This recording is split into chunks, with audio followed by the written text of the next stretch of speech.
साथियों नमस्कार। लेखन कार्यशाला का आज लिखना और पढ़ना कार्यशाला का आज समापन दिवस है। तो 11 तारीख से आज 20 तारीख तक यानी 10 दिनों की ये हमारी कार्यशाला लगातार चली। हमने इसमें रोज़ाना ही किताबें पढ़ी, कुछ लिखने के प्रयास किए, कुछ लिखने की एक्सरसाइज हमने उसमें शामिल हुए। तो आज हमारा एक तरह से प्रस्तुति का दिन है। तो इस कार्यक्रम के प्रस्तुति कार्यक्रम में संचालन के लिए हमारे पास 3-4 नाम आए हैं। दिव्यांशी का नाम है, गार्गी का नाम है, जी मेहर का नाम है, और नाम मीनल का नाम है। और आप में से कोई है? मैं क्लास 9 का हूँ। तो शुरू दिन तो सर ने हमको किताब दी थी और किताब पढ़वाई थी, और सर ने बताया था कि किताब को ऐसे जल्दी नहीं पढ़ना चाहिए, थोड़ा उसके अंदर डीप जाना चाहिए।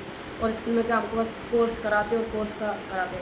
सर ने अलग से ही बताया कुछ जो, और सर ने यही बताया कविता में क्या क्या करना चाहिए, कविता लेखन के बारे में बताया था, कहानी लेखन कैसे कैसे लिखते हैं, ये सब वो खुद का ही लिखा हुआ पढ़ेंगे।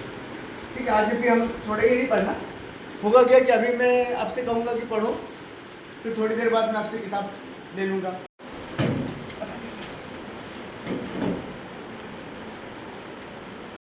जैसा कि हम लोग पिछले 9 दिनों से इस सृजनात्मक लेखन कार्यशाला में उपस्थित रहे हैं, सर ने हमें बहुत कुछ सिखाया है। सर ने हमें हर दिन एक किताब पढ़ने को दी, अलग अलग चीज़ें बताई और बहुत कुछ सिखाया। लिखने के बारे में बताया, कविताएं लिखना बताई और कई सारी चीज़ें बताई। और सभी ने कुछ लिखा, सभी ने कुछ अच्छा अनुभव किया। तो मैं एक एक करके सभी को आमंत्रित करना चाहूँगी कि वो अपनी 1-2 प्रस्तुतियाँ दे। सबसे पहले मैं आस्था मौर्य दीदी को आमंत्रित करूँगी, जो कि 8वीं अ की छात्रा है। एक जोरदार तालियों से। अच्छा, मैं तो सबकी प्यारी होती हूँ, मैं भी सबकी प्यारी होती हूँ। अच्छा नहीं, तुम बस ठंडी के मौसम में सबकी प्यारी होती हो। शुरुआत माँ से होती है, पल की शुरुआत माँ से होती है, खुशी की शुरुआत माँ से ही चलना सीखा, माँ से ही बोलना सीखा। तो धन्यवाद सभी को। आज मैं आप सभी को कविता सुनाने जा रही हूँ, जिसका नाम है देखो अपने आसपास। देखो अपने आसपास फूल लगी है हर साथ साथ, चल रहे हैं पेड़ पौधे पास पास, देखो अपने आसपास। शुभ संध्या सभी को। आज मैं आप सभी के समक्ष मेरी एक पढ़ी हुई कहानी की समीक्षा बताने जा रही हूँ। मेरी कहानी का नाम है डरो मत हल्ला मचाओ। मैंने एक किताब पढ़ी जिसका नाम था डरो मत हल्ला मचाओ। यह किताब मुझे पढ़ने में बहुत अच्छी लगी। जैसे जैसे मैं पढ़ती गई मज़ा भी आया और सीख भी मिली। मैंने इस कहानी से सीखा कि हमें कभी किसी को गलत जगह नहीं छूना चाहिए और किसी से डरना नहीं चाहिए। अगर हमें डर लगे तो हमें घबराना नहीं है। मैंने एक और चीज़ सीखी कि हमें अपने माता पिता से कभी झूठ नहीं बोलना चाहिए।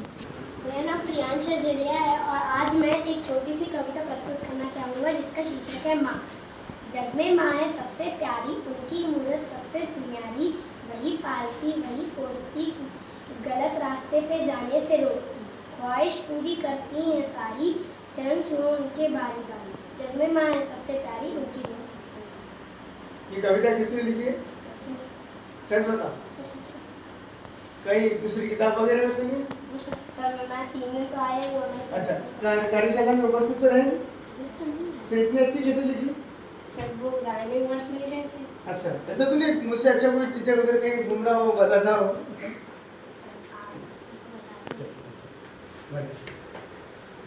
खुशी हुई, बहुत अच्छा।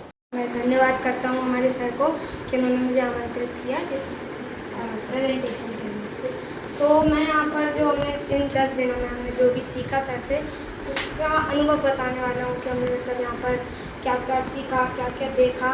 तो सबसे पहले दिन जब हम लोग आए थे तो हम सर को मतलब उतनी अच्छी तरीके से पहचानते नहीं थे। सर आए, उन्होंने हमको पहले तो कुछ किताब दी और फिर किताब दी और उन्होंने कहा कि मतलब इसको आपको अपने मन से पढ़ना है, मतलब इस पर ध्यान लगा के मज़े से पढ़ना है, कोई मतलब टेंशन नहीं है। तो हम जितने भी दिन थे उन्होंने हमको ऐसे शुरुआत में किताब दी और हमने उन किताबों को पढ़ा और उनके जो अंदर जो चित्र थे और हमने ध्यान दिया कि मतलब क्या कहते हैं इन किताबों के अंदर मतलब कैसे वाक्य संरचना हो रही है, कैसे मतलब ये कहानियाँ बन रही हैं और कल्पना कैसे कर रहे हैं ये। तो हमने इन सब चीज़ों को सीखा और सर ने हमको इसके अलावा बहुत सारी एक्टिविटी भी कराई। जैसे सर ने हमको मतलब यहाँ पर मौका दिया कि आप अपने मन से कोई कहानी बनाओ। उन्होंने कोई मतलब आधा वाक्य लिख दिया और बोला कि इसके आगे आप अपनी कल्पना जो है वो करो और इसके आगे अपने मन से एक कहानी बनाओ।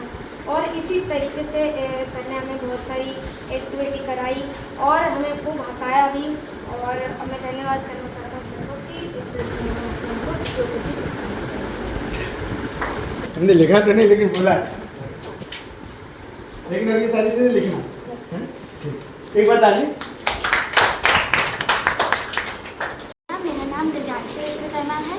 मैं कक्षा 7वीं ब की छात्रा हूँ। इस रचनात्मक लेखन कार्यशाला में आकर मुझे बहुत अच्छा लगा। सर ने हमें बहुत कुछ सिखाया और पढ़ने को कहा।